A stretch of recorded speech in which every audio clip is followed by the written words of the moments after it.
everyone, and welcome to another episode of Royals, Rebels, and Romantics. I certainly hope you enjoyed last week's special episode featuring John Guy and Julia Fox talking about their amazing new book about Anne Boleyn.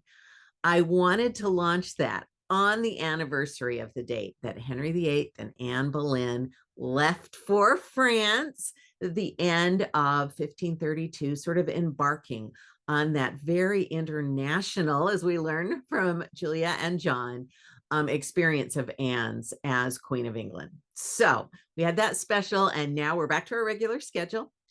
I have been traveling quite a bit, as many of you know. And so I thought what I wanted to do this time is share some of my travels. If you're watching on YouTube, you'll get a little clue straight away because I have the Smithsonian Journeys placard with me today. I am talking about one of the Smithsonian Journeys I was able to take to the Lake District. It was absolutely wonderful. We went some beautiful places. I met some wonderful people. And you know, I'm a huge fan of Smithsonian and Smithsonian Journeys, so a big shout out to them. But I wanted to share with you some of the research I did, some of the things we saw.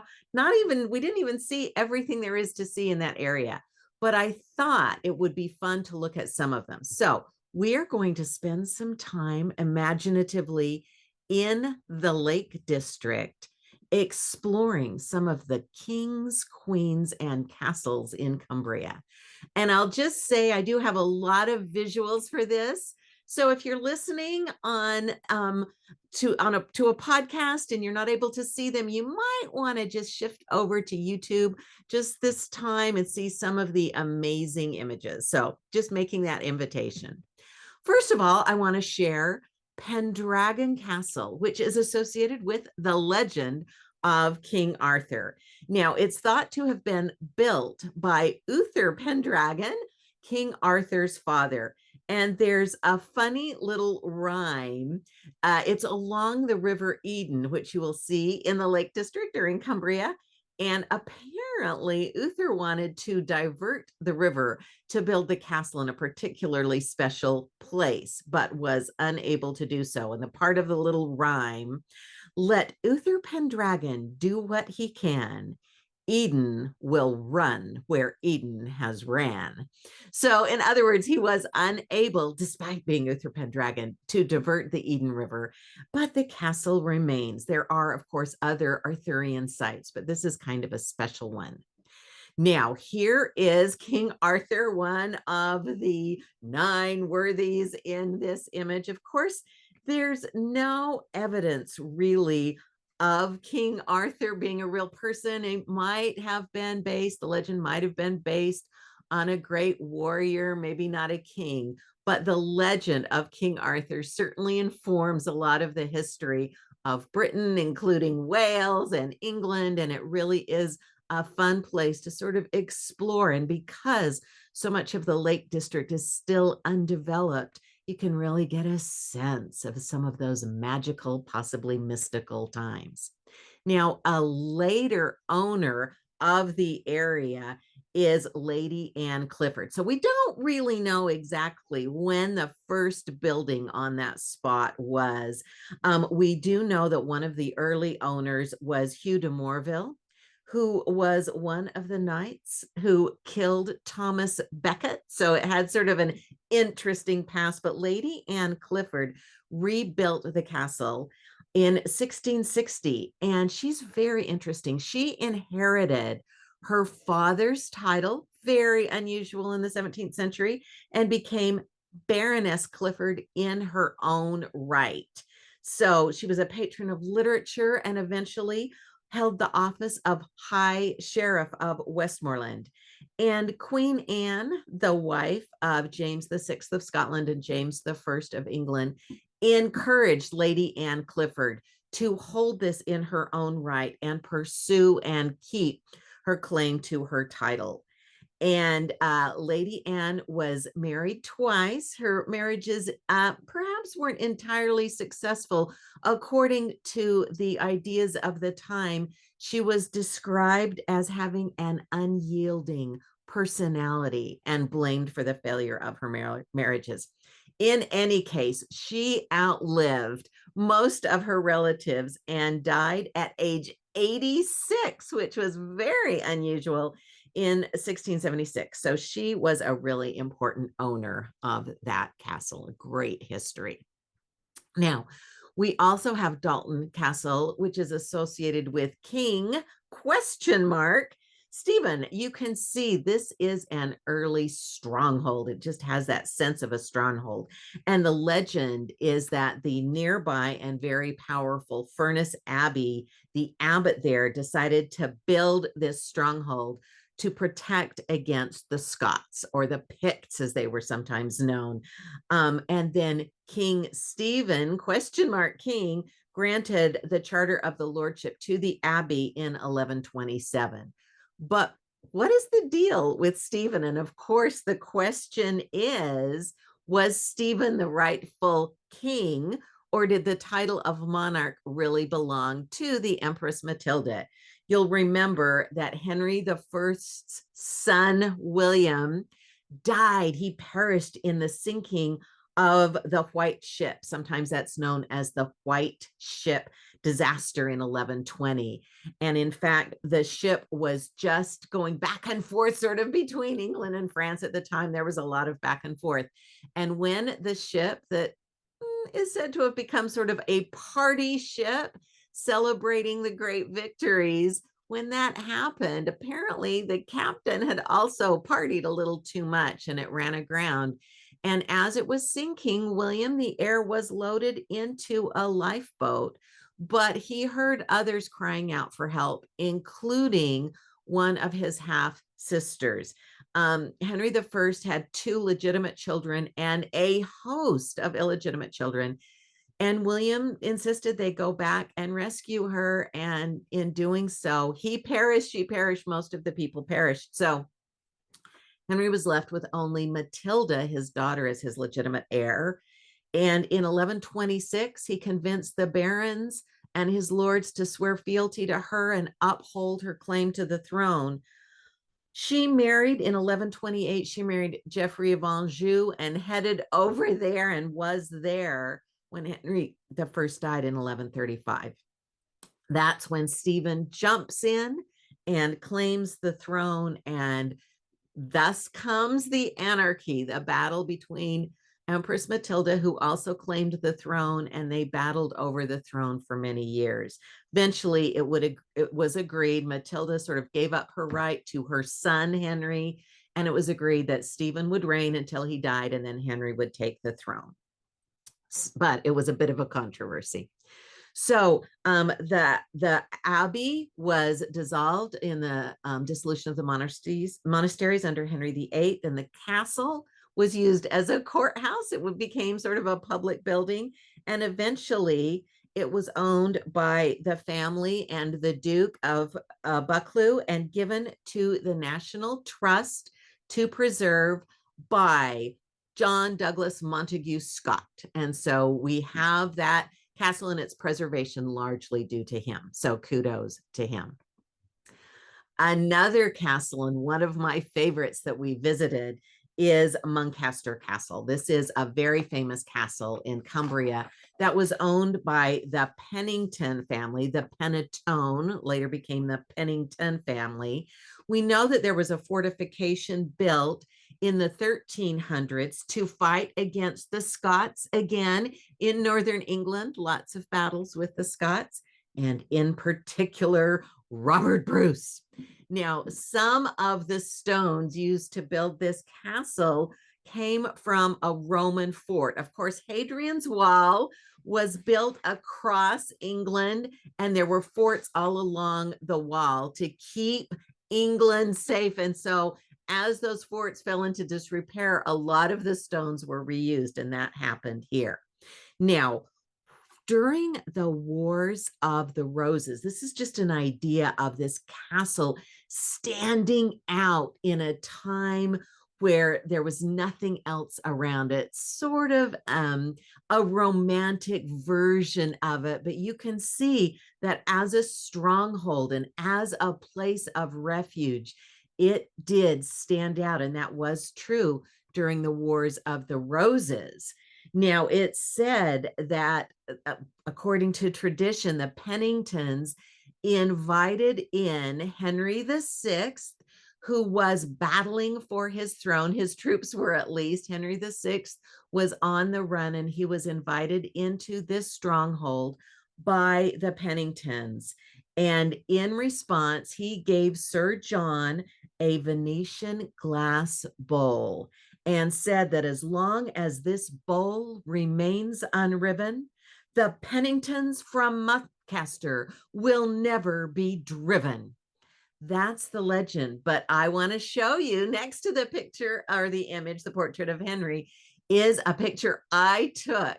Now, that is not actually the bowl right there. That is a photo. So it's a photo of the bowl. It's called the Luck of Muncaster. Apparently, it still is kept within the walls of the castle, but even the guides don't know exactly where it is. So that legend continues, and it's sort of irresistible. Now, of course, I couldn't resist a little shout out to King Lear, because there is also in the castle a portrait of Thomas Skelton, the final fool of the Penningtons to live in the castle. And his nickname became Tom Fool.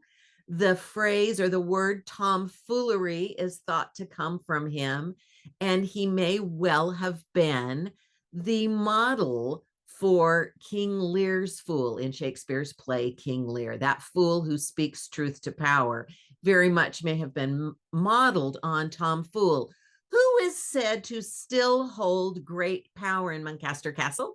So if you ever visit, you are strongly encouraged to greet and say goodbye to Tom and to treat him and his legend with the utmost respect. Now we'll go over to Carlisle Castle, again on the border with Scotland. It was heavily fortified for many, many years. And you can see, looking at it, it certainly looks like one of the castles built largely for fortification. Some are more fortresses than residences, but this was a very important garrison. Again, it was one of the ones that supported Hadrian's Wall. So there has been a stronghold on this location for hundreds of years.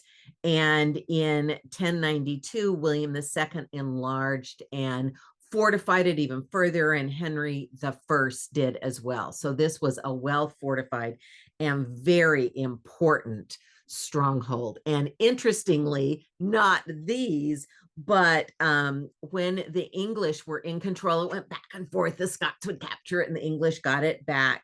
And it's thought that during the 14th and 15th century, again, the Wars of the Roses, that the Lancastrians used heavy artillery, as this represents. And this is one of the first records we have of heavy artillery being used, was during the Wars of the Roses from this castle.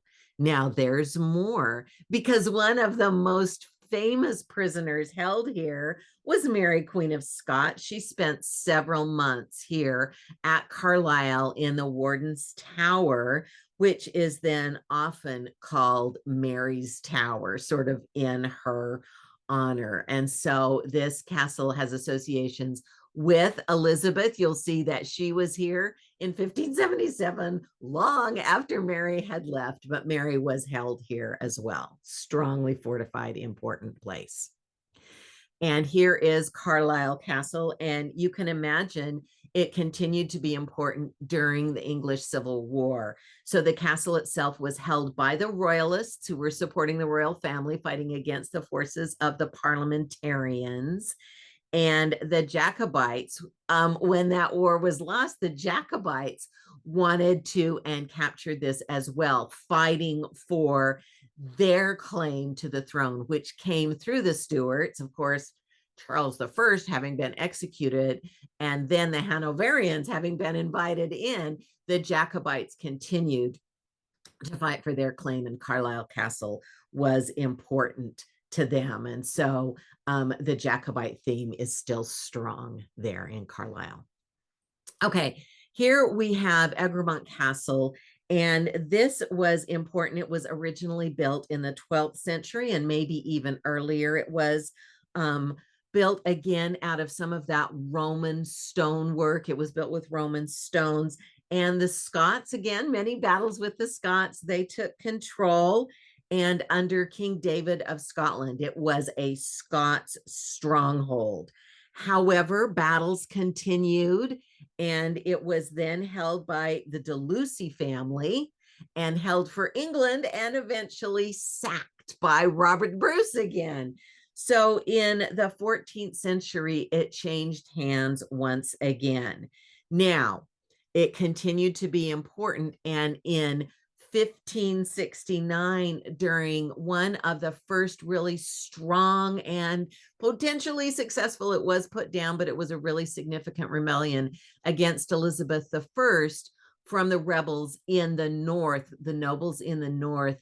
Mary, Queen of Scots, had arrived in England in 1568, and by 1569, there were rebellions to put her on the throne instead of Elizabeth. And the castle was held. It was captured by the royal forces after defeating the Northern Rebellion, and was abandoned in the 1570s and was sort of allowed to fall into disrepair as we see it now.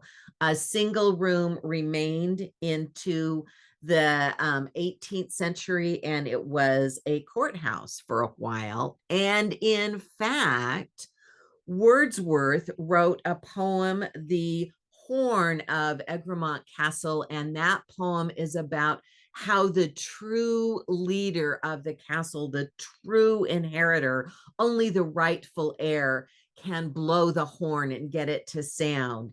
And there's a wonderful story in that poem where he talks about how the horn is attempted to be blown by the wrong person and it doesn't work. And then everyone thought the rightful heir had been killed, but he comes back and they hear the horn blow. It's very exciting, but that also is associated with that castle. So let's continue moving on to Kendal Castle, which has an association with the Parr family. So this original stronghold, again, was built very early, in sometime between 1206 and 1215. The Sheriff of Lancaster, whose name was Gilbert Fitzroger Renfield, built that again as a stronghold. And later he rebelled against King John, and King John seized the castle. So it was built as a stronghold and then used against the royals, and then the royals seized the castle. Later, however, the family came back into favor, and in 1241, it was restored to the original family. However, later in the 13th century, it passed to the Parr family, and Elizabeth and Henry IV, Edward III and Henry IV. No Elizabeth's yet. Edward III and Henry IV both really valued the Parr family. This was a strong family, very supportive of the royals, not like the earlier owner of the castle who had rebelled. And William Parr in particular was highly valued by Henry IV. And so the castle became a favorite and a symbol of his high standing with the king. And then the castle goes through a number of members of the Parr family, John Parr, and then his son, Thomas, and Thomas's grandson, whose son was another William Parr. This William Parr might look a little more familiar. He was a key player in the Tudor court. And in fact, you know that because this is a sketch by Hans Holbein the Younger. Not just anyone could be sketched by Hans Holbein. So you know this is someone who was a key player, as was his sister, Catherine Parr, who married Henry VIII in 1543. So that castle was in the family of a rebel, of supporters, and then passed down to someone who was the brother of the queen consort. And of course, after Henry's death, by that time, the Parr family was no longer at Kendal Castle. It was actually bought by the town and used for the Diamond Jubilee of Queen Victoria, used as a spot to celebrate because it had been purchased by the town and was now a municipal building. But it has a wonderful and very royal history. Now, here we have another castle, Ray Castle. This was not built as a defense against the Scots, as many have been, but almost as a defense against the weather, because the original owner was a surgeon, James Dawson, who built this castle. He came to the Lake District, and in 1840, he built a castle that was supposed to look like an ancient fortification, but it was in fact built in 1840. And he and his nephew and other family members, this was really built sort of as a celebration of the family. Now, the family included a cousin who was Hardwick Ronsley, who was the vicar of Ray Church. So Ray Castle and Ray Church were very much working together during this period of time in the late years of the 19th century. And in fact, Hardwick Ronsley is one of the founders of the National Trust. Ray Castle gave the family an opportunity to look over the lands, and they knew of the buildings in the Lake District. And of course, during this time, during the end of the 19th century, the end of Victoria's reign, there was a lot of industrial work going on, the Industrial Revolution, a lot of development. And these folks were resistant to what they considered the overdevelopment, and they wanted to preserve land and buildings that had this rich history throughout this area. And the Lake District was very important to them. And so they worked to preserve the property, to resist making it available for developers to put giant hotels and car parks and all these kinds of things. And there was a vision of that went into the National Trust. And one very important resident of the Lake District and Cumbria, who was very active in this effort and very fond of Ray Castle, is Beatrix Potter of Peter Rabbit fame. In fact, as a child, she stayed at Ray Castle and just was enchanted by it, even though it was sort of a made-up castle. It wasn't really from early days, but she was determined that that and other important historic buildings be preserved. And she became friends with Hardwick Ronsley, and he encouraged her. They had quite a strong and helpful relationship. And in fact, she would help him purchase land, some of the lands that the National Trust couldn't quite afford to buy yet. She would purchase and hold for them and then sell to them when they had raised the money. So she was also, although not officially one of the founders of the National Trust, very important to the trust and donated a lot of her land. She bought up a lot of lands, preserved the Hereford sheep. She did a lot of great things. So not just Peter Rabbit, she did a lot more. In fact, that is me at Ray Castle. We did visit in 2011. It has quite a recent history. In 2011, the trust proposed maybe having Ray Castle as a hotel. And so it was designed for that, but they realized that it could serve more visitors, attract more visitors, be available to more people as a site. So in 2014, the trust applied for permission for it to become used and open to visitors and active as a historic site, which of course it is now, as I'm showing by standing in front of it. So these are just some of the castles having served kings and queens in Cumbria. I hope you have enjoyed joining me for a little journey into the Lake District to see some of the wonderful history there. If you do get a chance to go, I encourage you to do so.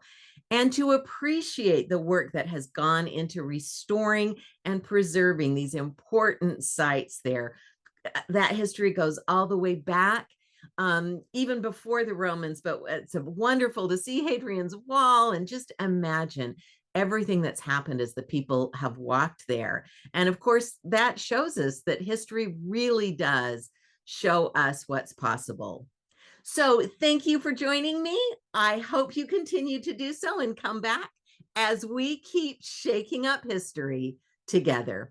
Thank you.